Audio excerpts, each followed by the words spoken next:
How do you do, everyone? I'm Joshua Orro, the Mustang Prince, and welcome to Mustang Prince Oral Reports. You know, the 1940s wasn't really my favorite decade when it comes to animated films by Disney. Wait, now just hear me out, okay? Yes, I understand that Disney made several films that became such beloved classics during the time, like Pinocchio, Dumbo, and Bambi. However, to me, some of the other Disney films aren't really considered as movies, in my opinion. For example, Saludos Amigos and Three Caballeros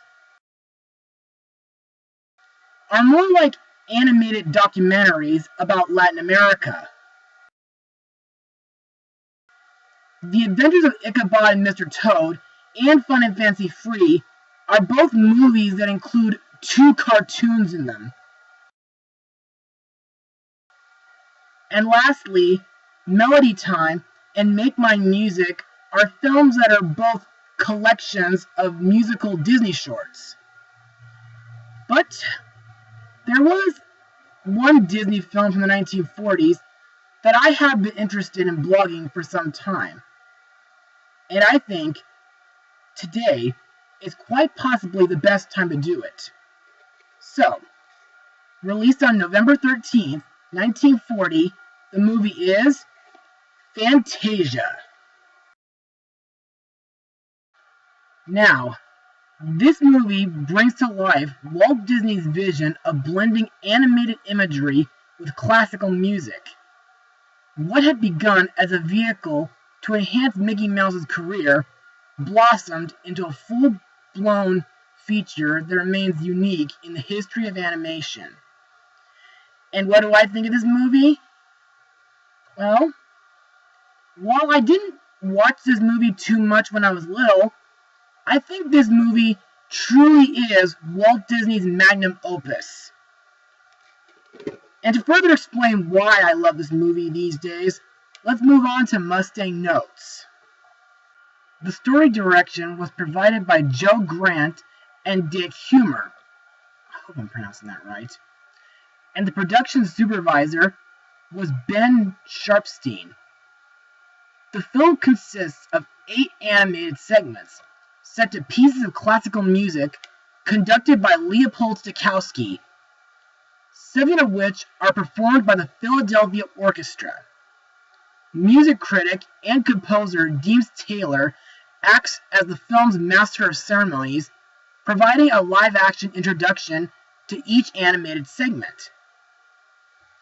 Disney settled on the film's concept as work neared completion on The Sorcerer's Apprentice, an elaborate silly symphony short designed as a comeback role for Mickey Mouse, who had declined in popularity. As production costs grew higher than it could earn, Disney decided to include the short in a feature-length film with other segments set to classical pieces. The soundtrack was recorded using multiple audio channels and reproduced with Fantasound, a pioneering sound reproduction system that made Fantasia the first commercial film shown in stereophonic sound.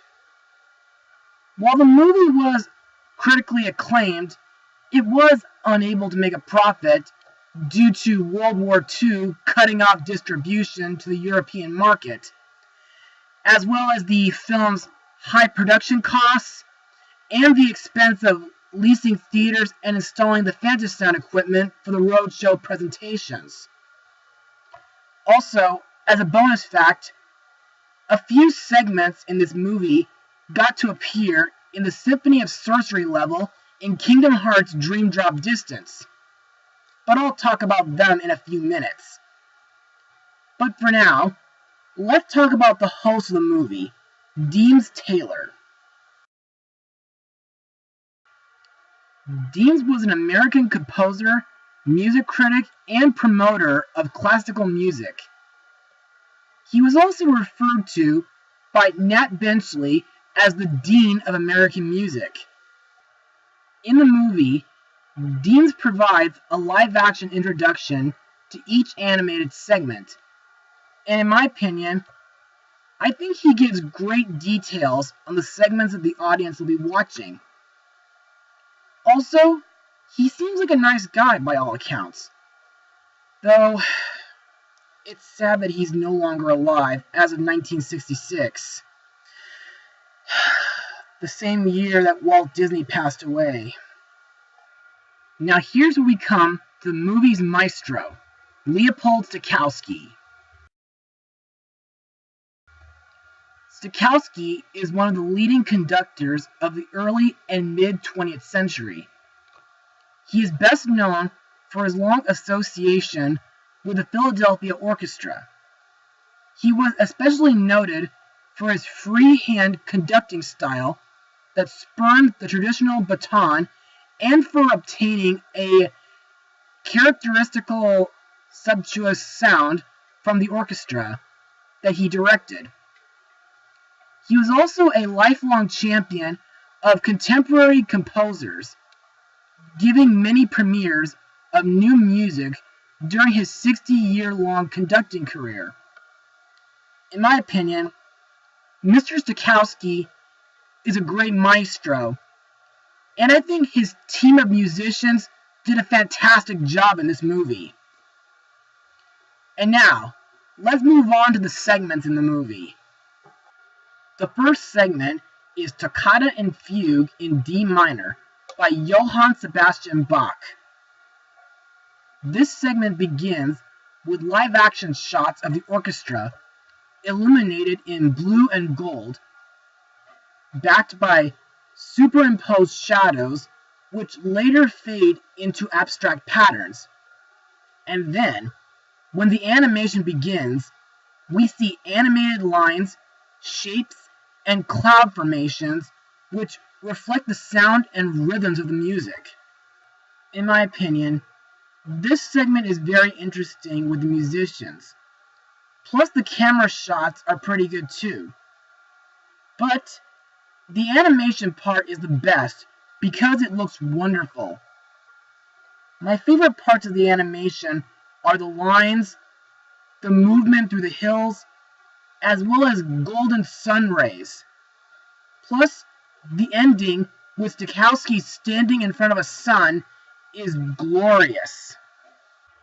The second segment is the Nutcracker Suite by Piotr Ilyich Tchaikovsky. In this segment, instead of showing a nutcracker on screen, selections from the ballet suite underscore scenes depicting the changing of the seasons from summer to autumn to winter. Also, a variety of dances are presented with fairies, fish, flowers, mushrooms, and leaves, which include dances like Dance of the Sugar Plum Fairy, Chinese dance, Dance of the Flutes, Arabian dance, Russian dance, and Waltz of the Flowers. Now, this is my third favorite segment in the movie, and I absolutely love listening to this ballet every Christmas. My favorite parts of the segment are the mushrooms, which are pretty cute, though I think they could be the inspiration for the white mushroom heartless. And the part where the winter fairies dance on ice and ride on snowflakes. Fun facts. In Kingdom Hearts Dream Drop Distance, Riku has to journey through this segment to find a sound idea to save Mickey. Also, as I said while blogging the Nutcracker Suite last December, Disney made a Nutcracker cartoon in 1999, which starred Mickey Mouse and his friends. And this coming December, Disney will be releasing a new Nutcracker movie called The Nutcracker and the Four Realms.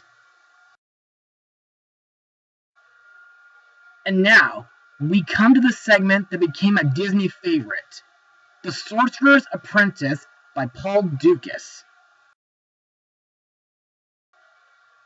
In this segment, based on Goethe's 1797 poem, Mickey Mouse, the young apprentice of the sorcerer Yen Sid, attempts some of his master's magic tricks, but he does not know how to control them. To me, this is a classic musical segment. Plus, I think this is one of Mickey Mouse's big breaks since Steamboat Willie. And I liked the part where Mickey, voiced by Walt Disney himself, congratulated Leopold Stachowski after the segment was over. Also, I know Mickey was pretty much a novice when using Yen Sid's hat to control a broom, which later multiplies after getting chopped by an axe, in order to fill a cauldron with water.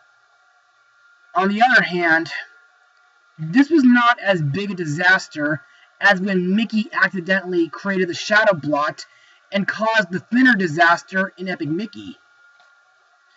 But nowadays, Mickey has become a master at magic, like during Mickey's House of Villains and Fantasmic at Disneyland.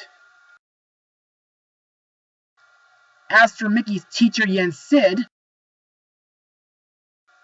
well, in my opinion, he's like an alter ego of Walt Disney. Not only because Yen Sid is Disney spelled backwards, but he also has Walt Disney's nose and eyebrow length.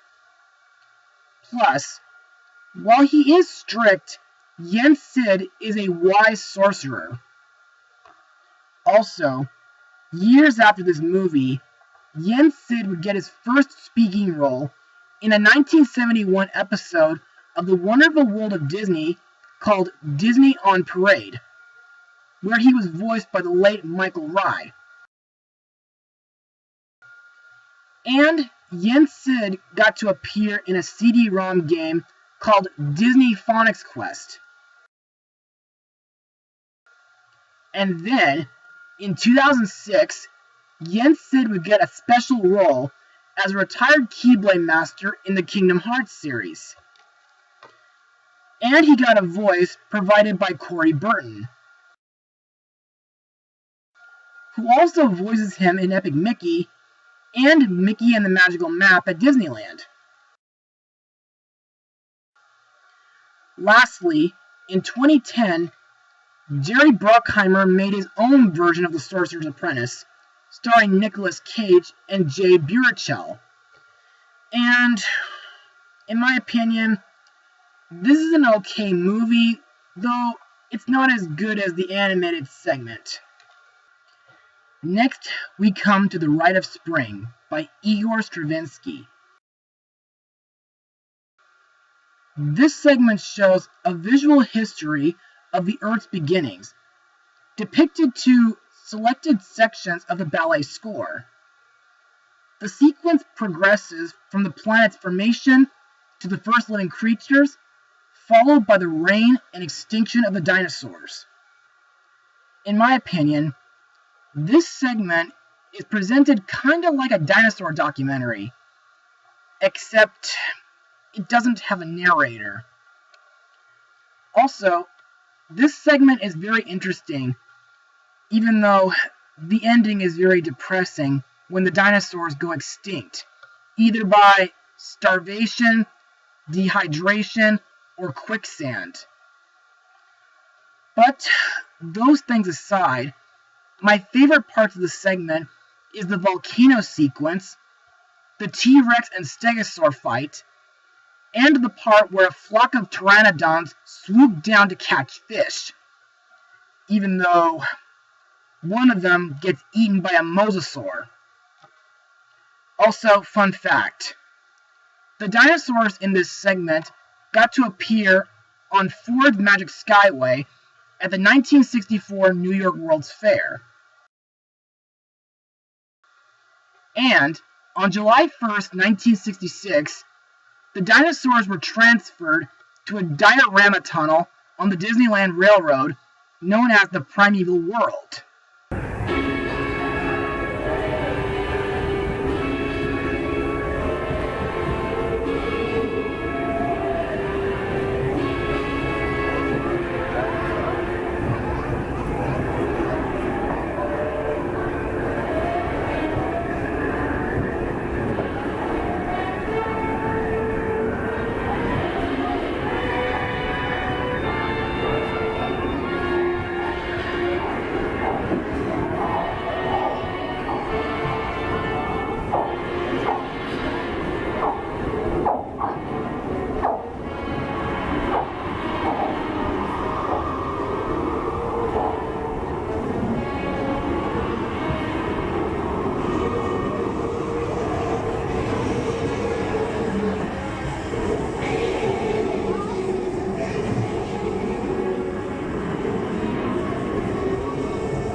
Also, ever since last year, the diorama tunnel got some new effects, like a sandstorm, a volcano eruption, and pteranodons flying in the distance. Plus, these dinosaurs will be shown in Tokyo Disneyland in a mining shaft behind Big Thunder Mountain Railroad. Next we come to the intermission segment, where Deems Taylor introduces the audience to the soundtrack.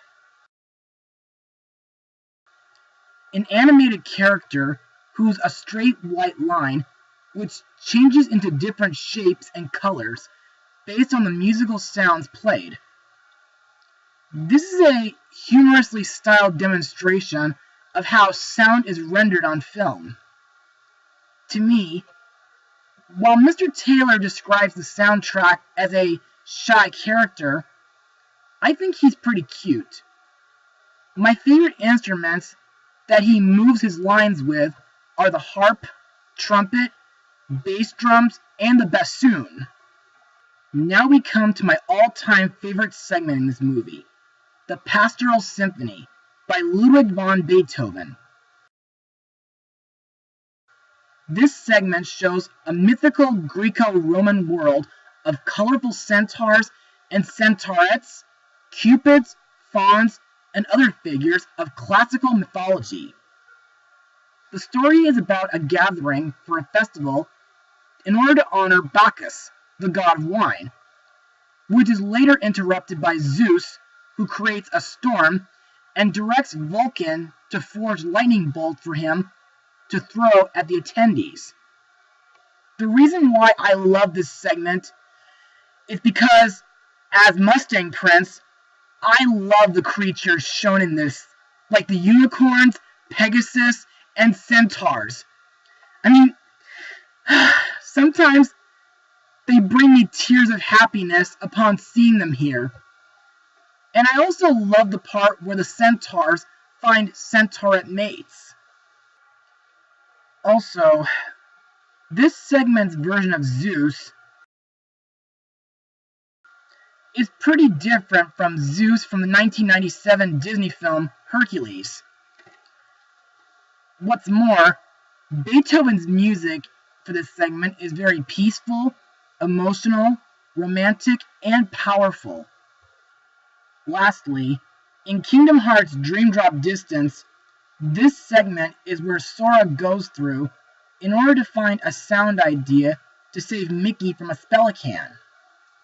Next is The Dance of the Hours by Amilcare Ponchielli. Oh, I'm pronouncing that right.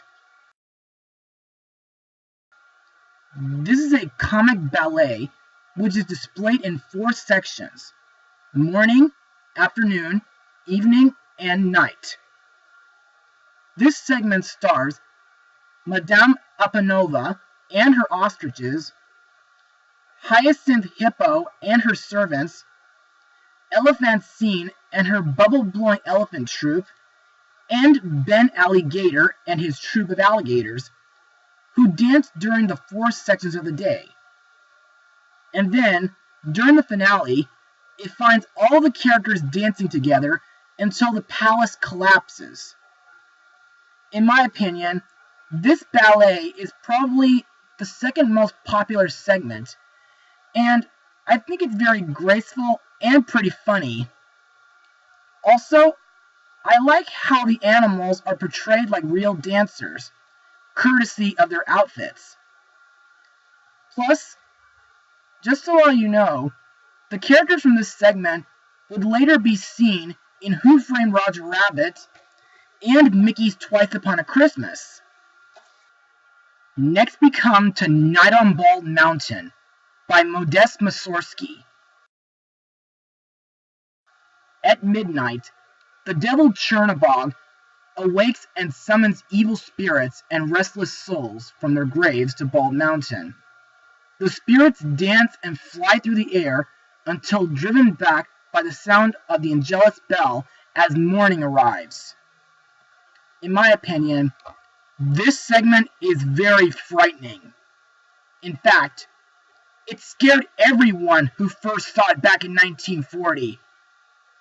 Also, in my eyes, Chernabog is not only the biggest Disney villain, but he has got to be one of the scariest and most awesome one yet. Even though there is one person who scares him. Plus, there are rumors that horror actor Bela Lugosi was the character model for Chernabog. Though, I'm not really sure if that's a fact, but with some of the gestures he does, it certainly makes you believe so. On the other hand, the music that plays during this segment fits Chernabog to a T. What's more, Chernabog got to appear not only in The House of Mouse, but he also appeared in Epic Mickey 2 and got to be a boss in Kingdom Hearts and Kingdom Hearts Dream Drop Distance. Also, I'm surprised that this segment has something very crude in this, which are close-up shots of the harpies' fronts.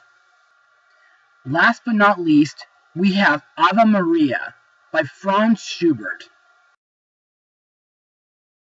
In this segment, a chorus provided by the Westminster Choir of Westminster Choir College and Julietta Novice is heard singing as a line of robed monks are walking with lighted torches through a forest and into the ruins of a cathedral. To me, this segment is very beautiful and tear-jerking. Plus, this is a wonderful way to close such a classic movie as this. Plus, my dad loves this song, and I think the chorus does a beautiful job singing this. And now, let's move on to my final words. Well, like I said earlier, Fantasia truly is Walt Disney's magnum opus. The animation for each segment is beautiful and colorful, and the music performed by the Philadelphia Orchestra is classical, especially when it comes to the Nutcracker Suite, the Pastoral Symphony, and Ave Maria. Plus, The Sorcerer's Apprentice is a Disney favorite, and it made Mickey Mouse a bigger star than the times during his black and white era. Last thing to note, this is definitely a must-have for any Disney fan or fans of classical music. So, with that said, thank you, Disney, and thank you, Leopold Stachowski, for conducting the orchestra. I give this movie the highest rating of 100%. Well, that's it for today, ladies and gentlemen, but I'm not done yet. Be sure to join me for my next episode, where I look at Fantasia's underrated sequel. So until next time, to be continued.